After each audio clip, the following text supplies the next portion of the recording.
खुलुमबाय आंनि मुङा एन'स इसवारि 13 नं चिरां समस्तिनि केन्डिडेट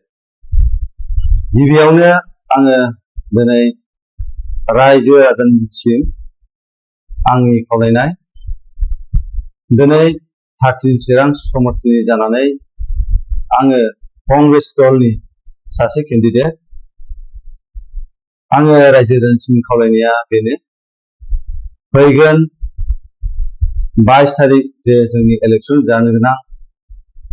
बे इलेक्शनावहाय रायजो राजाफ्रा आखाइनि सावगारियाव भट होनानै आंखौ देरहाहोनो थाखाय आङो रायजो राजानिसिम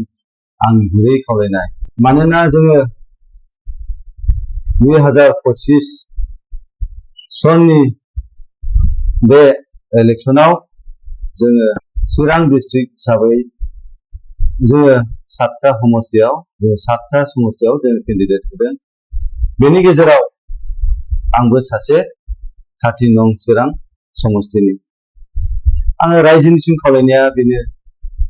दिनैहाय जोङो BTC खौ BJP सरकारा दिनै गाग्लोबनो हमबाय आरो BTC सरकारखौ जों बर' हालामखौ BJP आ हाबनानै धंस खालामनो नाजाबाय आरो नाजागासिनो दं आरो खालामगासिनो दं बेनिखायनो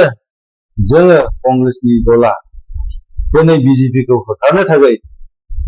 BJP नि गासै नीतिफोरखौ जोङो होखारनो थाखाय जोङो गोदान बर' रायजो दानायाव जों हेफाजाब होनो थाखाय बेनिखायनो जोङो दिनैहाय कंग्रेस दोलोआ BTC आव ओंखारनानै फैदों बेनिखायनो जोङो रायजो राजाफोरखौ जों खावलायदों जाहाथे जोंनि कंग्रेस दोलोनिफ्राय जोङो देरहानानै थाङोब्ला बर' जातिनि बर' हारिनि जोङो खामानिखौ जोङो मावगोन दिनै बर' जातियाव गोबां थालांनाय जे खामानिफोर दङ बे खामानिखौ जोङो मावफुंनो हागोन बेनिखायनो जोङो आङो खावलायदों जाहाथे बे 13 नं चिरां समस्तिनि केन्डिडेट जानानै नोंथांमोना आखाइनि सावगारियाव आंनो भट होनानै देरहाहरगोन आरो आङो रायजोनि जानानै आङो खामानि मावलांगोन गोजोनथोंसै সকলে নমস্কার मोर नाम एन'स इसवारि 13 नं चिरां समस्तिर मैं केन्डिडेट হয় আজি মই আমার 13 नं चिरां समस्ति रायजসকলক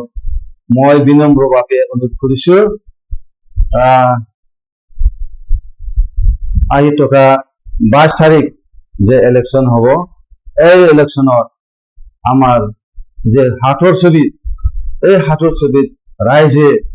আমার ভোট দি জয়যুক্ত কৰিবৰ কাৰণে মই ৰাইজসকলক মই অনুৰোধ কৰিছো ধন্যবাদ।